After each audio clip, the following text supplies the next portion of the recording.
Selamat datang kembali. Hari ini kita punya dua cerita yang wah luar biasa ya. Betul. Tentang gimana tempat yang super aman, malah bisa ditembus. Gampang lagi. Ya, sumber kita kali ini dari transkrip video ya. Cerita nyata ini. Betul.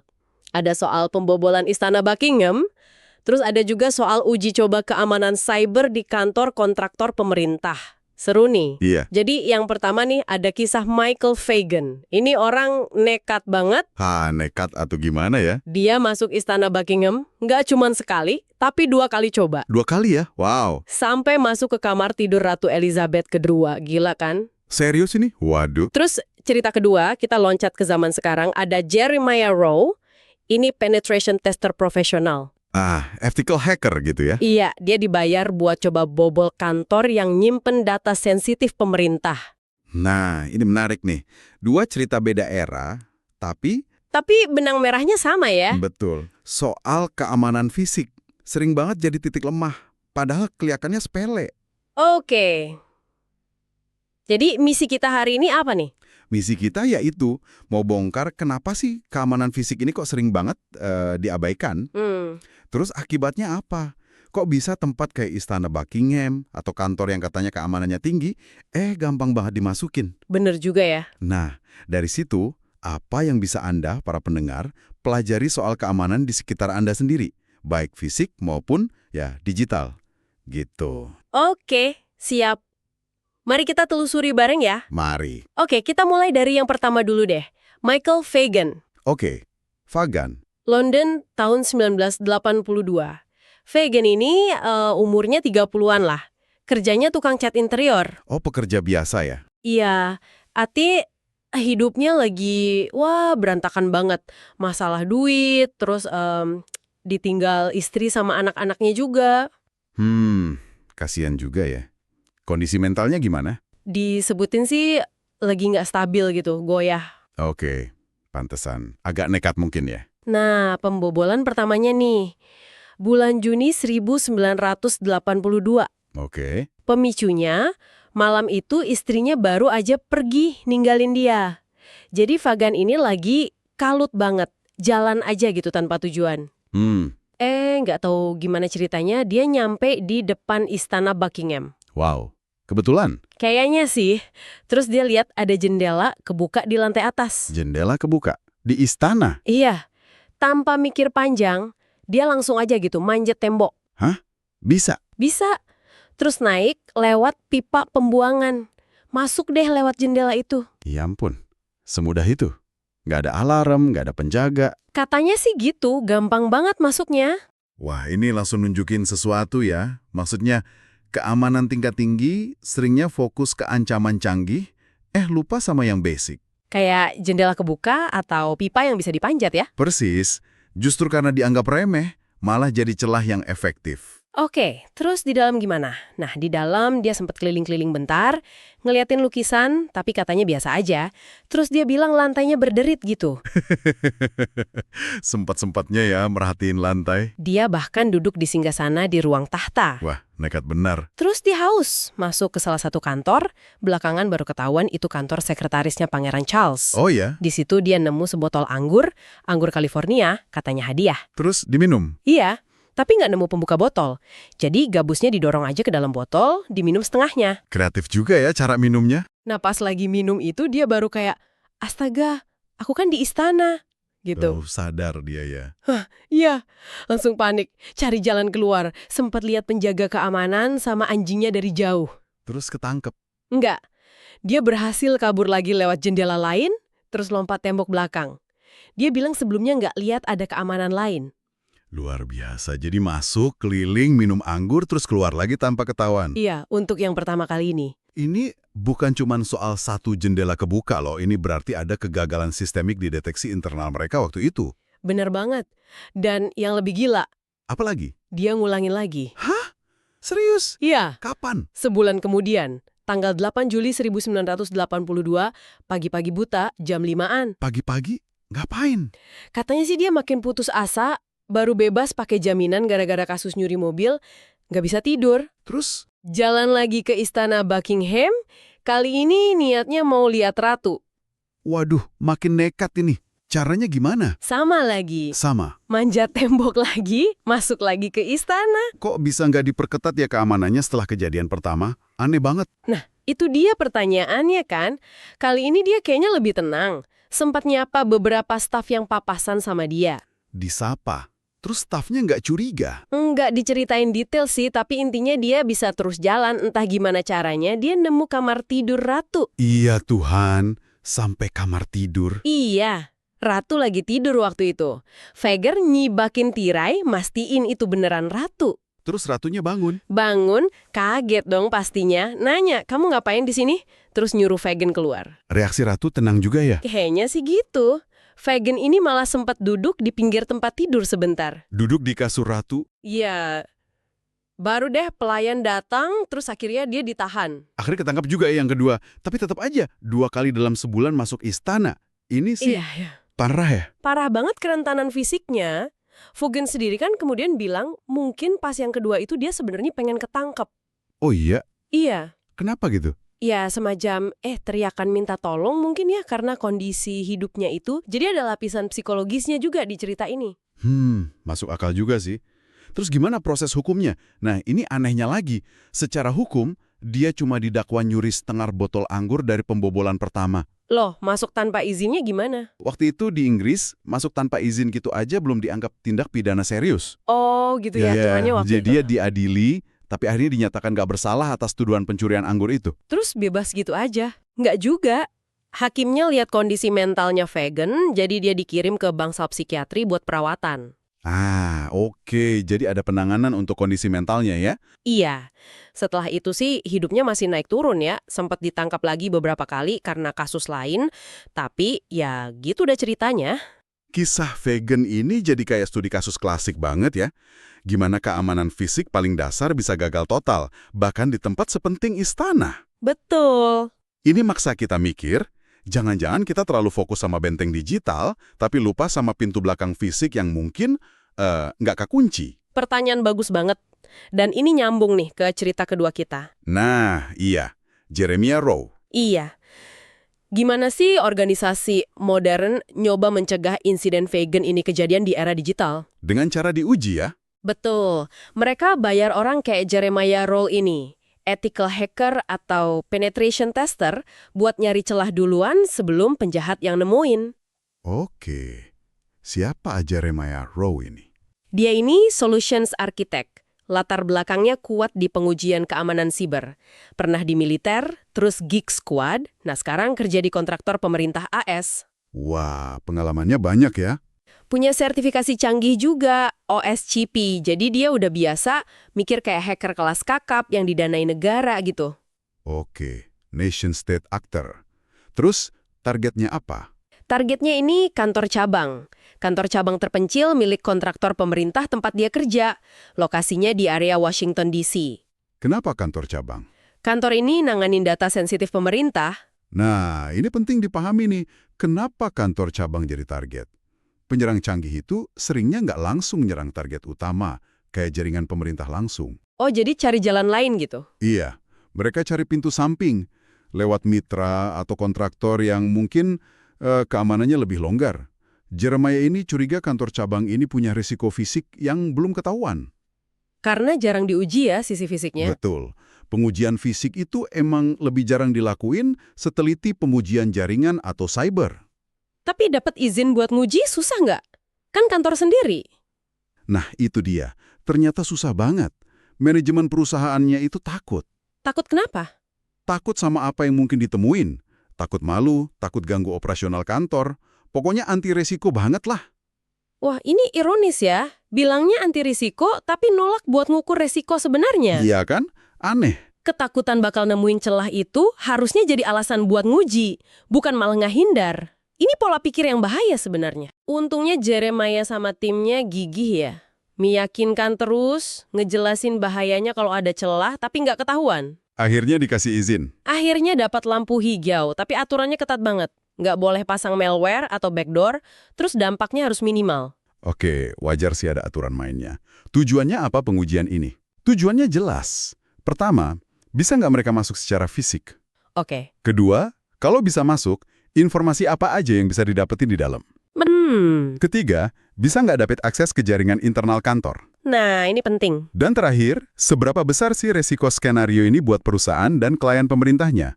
Jadi bukan cuma bisa masuk atau enggak, tapi ngukur dampak nyatanya. Oke, jelas tujuannya. Terus gimana mereka mulai? Mulai dari pengintaian. Tahap 1, digital dulu. Pakai Google Maps. Liatin gedung, lingkungan sekitar, pintu keluar masuk, bisnis lain di gedung itu, citra satelit. Standar ya, OSNT, Open Source Intelligence. Iya. Tahap 2, baru fisik. Nyetir ke lokasi, ngamatin dari mobil. Jam berapa karyawan datang, jam berapa pulang, di mana mereka biasa ngerokok, keliling gedung sambil nyatet di peta. Detail juga ya pengintiannya. Abis itu, Jeremia sama rekannya, sebut aja BC, bikin rencana aksi. Rencananya gimana? Rencana A, cek semua pintu dari luar, cari yang nggak kekunci. Oke. Rencana B, kalau nggak ada, baru coba masuk lewat pintu depan utama. Mereka belum tahu ada apa di balik pintu depan itu. Siap. Persiapannya gimana? Bawa alat-alat? Bawa dong. Tapi penantian dulu. Mereka pakai baju bisnis casual, polo shirt, celana bahan. Biar membaur. Jeremiah bahkan potong rambut sehari sebelumnya. Niat banget ya. Bawaannya ya standar pentester. Laptop khusus, lockpick set, meskipun mungkin nggak dipakai. Raspberry Pi, terus ada Bash Bunny. Bash Bunny lagi. Iya. Terus ada LAN Turtle buat nyedap jaringan, sama kali Linux di HP cadangan. Lengkap lah pokoknya. Oke, siap tempur berarti. Hari H gimana? Hari H. Fase pertama, cek perimeter. Mereka mencar, cek pintu-pintu luar. Dapat? Jeremiah nggak nemu. Tapi si BC nemu satu. Pintu belakang menuju tangga darurat, pintunya nggak nutup rapat. Kayaknya mekanismenya rusak. Wah, langsung dapat jackpot di awal ya. Iya. Langsung masuk mereka lewat situ. Fase kedua, akses tangga darurat. Oke. Nah, yang mengejutkan, pintu dari tangga darurat itu ke lantai 2 dan 3 ini area kantor ya, yang harusnya aman. Ternyata nggak kekunci dari sisi tangga. Hah? Serius? Jadi dari tangga darurat bisa langsung masuk ke lantai kantor gitu aja? Iya, mereka masuk sebentar, cekrek-cekrek, ambil foto buat bukti, terus keluar gedung lagi. Belum mau langsung eksplor dari situ. Pinter. Amankan bukti dulu. Ini temuan signifikan banget. Akses fisik ke lantai aman dari tangga darurat itu harusnya mutlak terkunci. Udah kayak bangun tembok tinggi, tapi lupa ngunci pintu belakang. Benar. Foto itu bukti penting banget buat laporan pentes nanti. Pasti. Oke, lanjut fase 3. Mereka coba masuk lewat pintu depan utama. Kayak tamu biasa gitu ya? Iya. Masuk lobi lantai 1, kosong. Nggak ada resepsionis kelihatan. Sepi ya. Mereka lihat ada tangga melingkar sama lift, terus nemu ada colokan Ethernet di dinding lobi, dicatat sama mereka. Wah, jeli juga. Potensi akses jaringan tuh. Mereka naik tangga ke lobi lantai 2 sama 3. Nah, di situ baru kelihatan pintu utama kantornya. Kelihatannya sih kekunci, pakai akses keycard. Ada penjaga. Di satu lobi ada penjaga, tapi di lobi lantai satunya lagi kosong. Nah, mereka duduk di sofa lobi yang kosong itu. Pura-pura sibuk sama laptop sambil ngamatin situasi. Strategi bagus. Membaur sambil observasi. Pas lagi duduk itu, mereka lihat ada komputer kios. Tahu kan yang buat tamu atau informasi gitu? Oh ya, sering ada di lobi-lobi gitu ya? Iya. Dan kiosnya ini nggak ada yang jagain. Terus diapain? Dicoba sama Jeremia. Pakai sedikit trik, dia berhasil keluar dari aplikasi kiosnya, terus masuk ke sistem operasi Windows di baliknya. Wah, bisa. Biasanya kan dikunci itu. Ternyata bisa. Terus dia nemu port USB-nya nggak ditutup. Langsung colok Bash Bunny. Nah, keluar lagi nih si Bash Bunny. Buat apa kali ini? Jadi gini, Bash Bunny itu kan kayak USB drive, tapi bisa nyamar jadi keyboard, super cepat. Jeremia udah siapin skrip di dalamnya. Begitu dicolok. Otomatis jalan gitu skripnya. Betul. Skripnya otomatis ngetik perintah. Misalnya, buka notepad, terus ngetik di layar. Kami ada di sini. Atau semacamnya. Oh, jadi buat bukti visual cepat ya, kalau mereka bisa ngendalin mesin itu. Persis. Nggak perlu keyboard fisik, cukup colok USB, mereka ambil foto buat bukti. Penting juga, mereka catat kios ini nyambung ke jaringan pakai kabel Ethernet. Potensi titik masuk lain lagi. Kios publik gini emang sering jadi celah. Oke. Udah bisa akses fisik tangga darurat, bisa ngendalin kios. Terus gimana cara masuk kantor utamanya? Kan kekunci keycard tadi. Nah, ini kejutan berikutnya. Pas mereka iseng nyoba gagang pintu utama kantor yang ada keycard readernya itu. Gimana? Ternyata nggak kekunci. Mungkin ada malfunction, atau emang sengaja nggak dikunci sementara, nggak tahu deh. Intinya, Mereka bisa langsung dorong pintunya dan masuk ke area kantor aman. Ya ampun. Ini lapisan kegagalan lagi dong. Udah pintu darurat nggak aman, pintu utama juga kebuka. Persepsi keamanan gara-gara ada keycard reader, itu ternyata cuma ilusi hari itu. Bener banget. Langsung ambil foto lagi dong, buat bukti. Pastinya. Terus di dalam gimana? Ada yang nanyain? Nah, ini dia. Di dalam, mereka jalan santai aja. Nggak pakai badge, pengenal kan mereka. Iyalah. Nyapa karyawan yang papasan, senyum aja gitu. Bahkan sempat mampir ke pantry ambil kopi. Haha, santai banget. Terus hasilnya? Hasilnya, nihil. Nggak ada satu orang pun yang negur atau nanya mereka siapa. Wah, ini masalah budaya keamanan berarti ya? Kayaknya gitu. Karyawan udah terbiasa lihat orang di dalam area aman, jadi asumsinya ya pasti berhak ada di situ. Ditambah penampilan Jeremiah sama BC kan profesional, pakai business casual. Jadi nggak kelihatan mencurigakan. Padahal harusnya waspada ya sama orang asing tanpa badge. Harusnya gitu. Itu dasar banget dari keamanan internal, kewaspadaan karyawan. Oke, jadi mereka udah di dalam nih, ngapain aja? Ya, ngumpulin intel, lihat-lihat ada port jaringan di mana aja, printer model apa, TV di ruang rapat, detail proyek di papan tulis, label di map file. Wah, detail banget ya. Bahkan nemu label alamat IP di salah satu printer. Itu bisa bantu buat memetain skema IP jaringan internal nanti. Cerdas. Terus, coba akses jaringan? Iya dong, fase berikutnya. Mereka nemu port Ethernet kosong di meja ruang rapat. Langsung colok laptop. Dapat akses? Awalnya terbatas, cuma bisa ke internet. Kayaknya ada Network Access Control atau NAC yang aktif, yang ngecek alamat MAC perangkat. Ada pertahanan lapis kedua berarti di jaringan. Gimana cara lewatin NAC-nya? Nah, ini triknya. Jeremiah kan tadi udah lihat model printer di sekitar situ. Ya? Dia browsing di HP-nya, cari tahu awalan alamat MAC untuk vendor printer tersebut. Kan tiap vendor punya kode awalan MAC sendiri. Oke. Terus? Terus, dia spoofing alamat MAC laptopnya, diubah biar mirip sama alamat MAC printer yang mungkin udah di whitelisted sama NAC kantor itu. Bisa gitu ya. Canggih juga. Berhasil? Berhasil, kling! Langsung dapat alamat IP internal, akses penuh ke jaringan kantor, bisa lihat server, lihat sumber daya lain, langsung screenshot sana-sini buat bukti. Wow, bypass NAC ini temuan teknis yang serius banget. Iya kan? Ini nunjukin konfigurasi NAC-nya lemah. Cuma ngandelin daftar MAC vendor yang gampang ditebak. Harusnya ada autentikasi yang lebih kuat, nggak cuma MAC address. Jadi, akses fisik itu bisa cepat banget jadi akses jaringan penuh ya, kalau pertahanan digitalnya juga nggak solid. Banget, ini bukti nyata. Oke, udah dapat akses fisik, akses jaringan, apa lagi? Masih ada lagi. Mereka nemu laptop karyawan nyala dan nggak kekunci, ditinggal gitu aja di meja. Waduh, kesempatan emas justru buat pasang sesuatu. Iya, tapi kan aturannya nggak boleh pasang malware, jadi mereka cuma ambil foto. Posenya seolah-olah mau nyolok Bash Bunny ke laptop itu, buat nunjukin risikonya aja. Pinter, nunjukin potensi tanpa melanggar aturan. Terus mereka pindah ke lantai 3, naik lift bareng seorang karyawan. Oke. Pas di lantai 3, karyawan itu buka pintu kantor pakai keycard-nya. Terus dia nahan pintu buat Jeremiah, mempersilahkan masuk, tanpa nanya apa-apa. Nah ini dia. Tailgating klasik. Membuntuti orang yang punya akses. Betul, Jeremiah berhasil masuk lantai 3 pakai cara tailgating. Berhasil ya? Berhasil, tapi ada ironisnya. Apa tuh? Ternyata rekannya, si BC, udah masuk duluan ke lantai 3 lewat pintu lain di lantai itu yang ternyata nggak kekunci juga. Jadi tailgatingnya berhasil, tapi sebenarnya nggak perlu juga. Nggak perlu, pintunya udah kebuka aja gitu. Aduh. Ya ampun, ini udah kayak komedi ya keamanannya. Di lantai 3 mereka kumpulin lebih banyak bukti foto lagi, papan tulis proyek, meja kerja, dokumen yang kelihatan sensitif, nama file, workstation lain yang nggak kekunci. Jadi lengkap ya temuannya. Ada kegagalan teknis, pintu nggak kekunci, NAC lemah, ada juga kegagalan manusia. Karyawan kurang waspada, malah ngebantuin tailgating. Kombinasi yang bahaya banget nih. Betul. Setelah ngerasa cukup bukti, mereka beres-beres, terus keluar gedung lewat pintu depan. Tenang aja. Sepanjang waktu itu nggak ada yang nyetop atau nanya sama sekali? Sama sekali nggak ada, mulus banget. Gila. Terus laporannya gimana ke pimpinan? Nah, pas laporan diserahin, lengkap dengan bukti foto yang nggak bisa dibantah, reaksinya? Shock berat. Kebayang sih. Istilahnya Jeremia itu no shit moment. Bener-bener kaget mereka.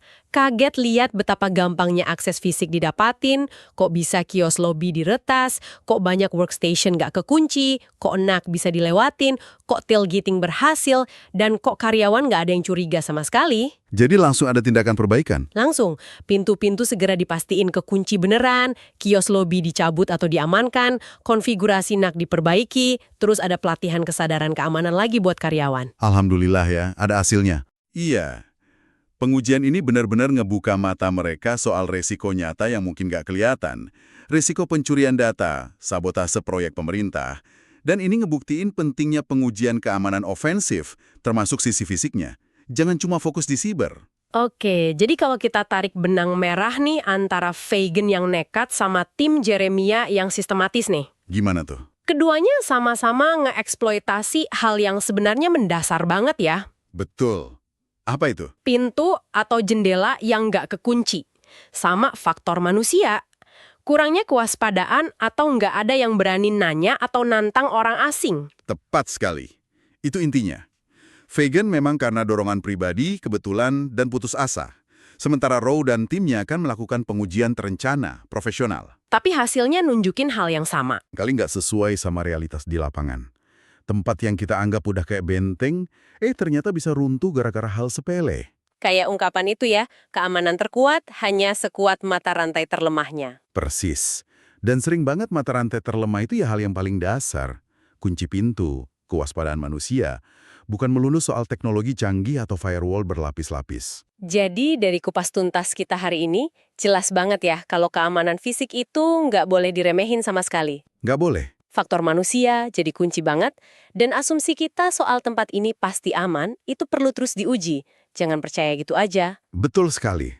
Nah ini mungkin jadi pertanyaan buat Anda para pendengar, buat dibawa pulang dan direnungkan. Apa tuh? Setelah dengar dua cerita ini, gimana sekarang Anda ngelihat keamanan di sekitar Anda?